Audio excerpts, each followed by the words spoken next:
um valor decisivo e que nós precisamos preservar, é que, muitas vezes, o discurso de ódio ou a mentira deliberada para assassinar reputações viola a dignidade da pessoa humana. Muitas vezes, o uso da informação mentirosamente deliberada prejudica a busca da verdade possível. E a manipulação da informação e da verdade dificulta a participação democrática. Portanto, é preciso pensar que medidas são legítimas dentro do constitucionalismo contemporâneo para proteger a liberdade de expressão, para que os fundamentos que a legitimam não sejam vulnerados pela manipulação dos fatos, das informações e da verdade. Todo o mundo hoje está discutindo como lidar com isso. A Europa já resolveu esse problema criando uma regulação específica. Nos Estados Unidos, a matéria chegou à Suprema Corte, que preferiu não tratar desse assunto, jogou para frente. No Brasil, o Congresso não produziu um consenso, a legislação não andou, e o Supremo está precisando decidir situações concretas. E aqui, para deixar claro, o Supremo não legisla nem invade espaço dos outros poderes. O Supremo decide os casos que são trazidos aqui. E, portanto, há um caso específico em que se quer saber se há ou não responsabilidade civil de uma plataforma que não removeu uma determinada página que se considerava, ou que a autora da ação considerou ofensiva para ela. Portanto, o Supremo tem que decidir. Para decidir, ele tem que estabelecer algum critério. De modo que o Supremo não está legislando sobre plataformas digitais. O Supremo está decidindo 2 casos que estão aqui, e para decidir os casos, você tem que ter critérios, até porque, se surgirem casos iguais, você tem que aplicar os mesmos critérios. Essa é uma lógica da racionalidade jurídica. Presentes as mesmas circunstâncias, você produz o mesmo resultado. Portanto, para espantar a crença de que o Supremo quer interferir com liberdade de expressão ou que o Supremo quer se sobrepor ao Congresso para regular. O Supremo está decidindo 2 casos. E, para decidir, vai estabelecer critérios. Se e quando o Congresso legislar, vai prevalecer a legislação do Congresso, desde que compatível com a Constituição. Essas são as, eu diria, questões constitucionais que estão presentes no mundo hoje. E aí eu gostaria de falar alguns poucos minutos sobre os 2 grandes fenômenos que marcam o nosso tempo, que são as plataformas digitais e a inteligência artificial. E, portanto, vou falar um pouquinho sobre cada uma dessas coisas. Começando pelas plataformas digitais. Nós vivemos no mundo contemporâneo sob a égide da terceira revolução industrial. Ainda está em curso a terceira revolução industrial. A primeira, lá do século XVIII, foi o uso do vapor como fonte de energia. A segunda, da virada do século XIX para o XX, o uso da eletricidade e do motor de combustão interna como fonte de energia. E a terceira é a revolução que ocorre da metade para o final do século passado, que é a substituição da tecnologia analógica, desse meu relógio aqui, que custa caro, atrasa e adianta, por esse telefone celular. Segundo meu amigo Carlos Aires, aproxima quem está longe e afasta quem está perto. A substituição da tecnologia analógica pela digital permitiu a universalização dos computadores pessoais, permitiu a universalização dos telefones celulares e permitiu a internet conectando bilhões de pessoas em todo o mundo. No Brasil, mais de 150 milhões de pessoas, na verdade, quase 190 milhões de pessoas têm acesso à internet, e no mundo todo, mais de 5 bilhões de pessoas têm acesso à internet. Essa é a revolução tecnológica que criou esse novo vocabulário que a gente usa e que tem palavras que até outro dia a gente não conhecia e, sem as quais e que identificam utilidades sem as quais a gente já não saberia viver. Google, Facebook, Instagram, WhatsApp, Telegram, Uber, Waze, para quem vivia perdido pela vida, como eu mesmo vivia, para os solteiros tem Tinder.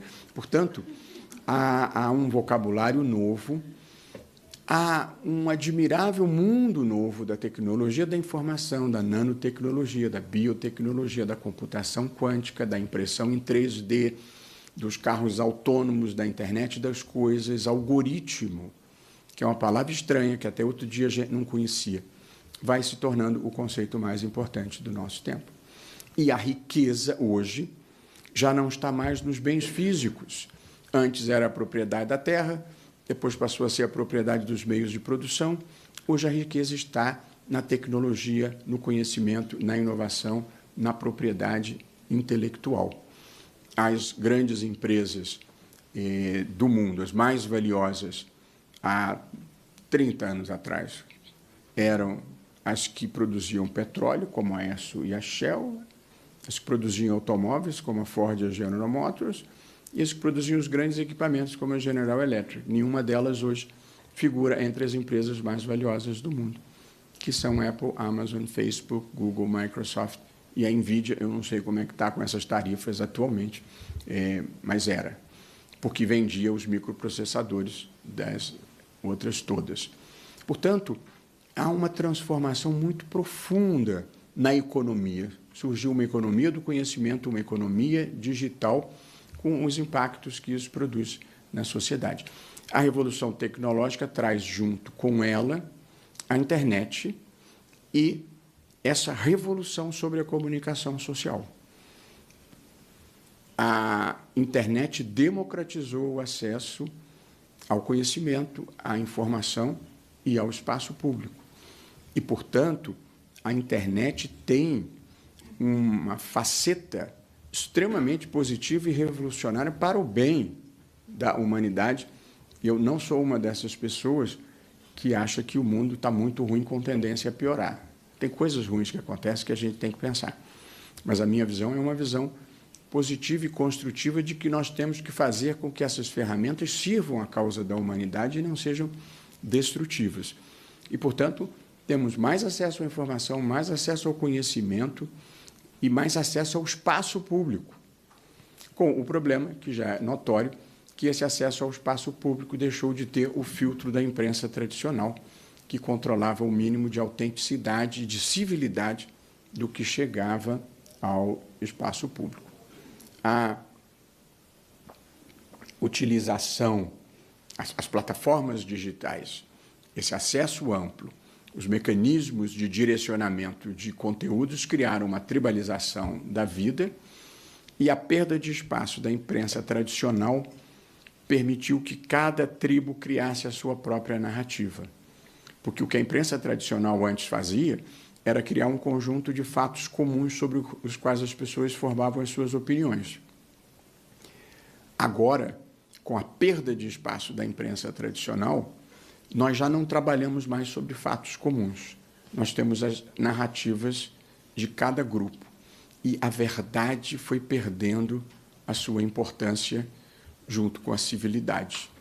Portanto, foi um processo que trouxe perda de civilidade e um processo que fez com que a mentira se tornasse uma estratégia aceitável de militância a favor de qualquer causa, o que é muito ruim e é um problema ético. Uma das ideias pelas quais eu batalho, é que mentir precisa voltar a ser errado de novo, desde os postulados básicos da ética kantiana, que, de certa forma, ainda pauta o mundo ocidental, a ideia de dignidade e de direitos fundamentais.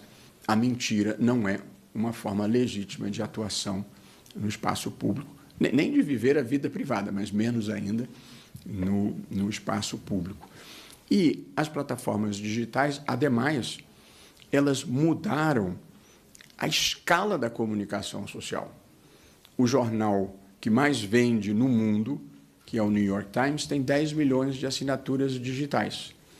A revista que mais vende no mundo, a The Economist, tem 1,5 milhão de assinantes. O Facebook tem 3 bilhões de usuários. O YouTube tem 2,5 bilhões de usuários, o WhatsApp tem mais de 2 bilhões de usuários. Portanto, houve uma mudança muito profunda na comunicação social e na escala que ela atinge. E, portanto, eu diria, esse é o cenário que está esse mundo das plataformas digitais. E discute-se a regulação. As plataformas digitais elas já são reguladas do ponto de vista econômico para fins de tributação, já são reguladas para impedir o abuso de poder econômico, já são reguladas para proteger direitos autorais. Além disso, elas já são reguladas para proteger a privacidade das pessoas. Há uma discussão sobre regulação de conteúdos. E aí, o mundo se polarizou de uma tal forma que nem o senso comum consegue consenso, porque tudo virou uma disputa entre extremos.